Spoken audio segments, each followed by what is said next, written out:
পৃথিবীর আকার গোল না চ্যাপ্টা নাকি অন্য কোনো আকারের, এ সম্পর্কে আল্লাহ তাআলা পবিত্র কোরআনে 1400 বছর আগে জানিয়ে দিয়েছেন, আর বিজ্ঞান কিছুদিন আগে মাত্র জেনেছে।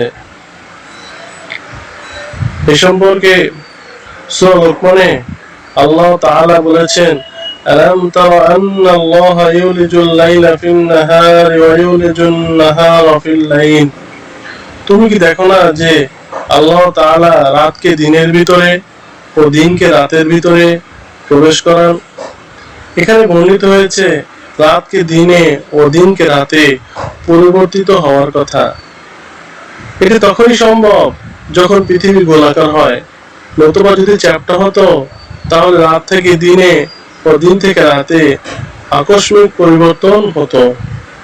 পৃথিবী গোলাকার এর প্রমাণ সূরা জুমায় আল্লাহ তাআলা ইরশাদ করেন, খালাকাস সামাওয়াতি ওয়াল আরদা বিল হাক্কি ইউকাউবিরুল লাইলা আলান নাহারি ওয়া ইউকাউবিরুন নাহারা আলাল লাইল।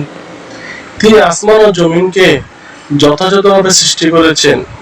তিনি রাতকে দিবস দ্বারা আচ্ছাদিত করেন এবং দিবসকে রাত দ্বারা আচ্ছাদিত করেন।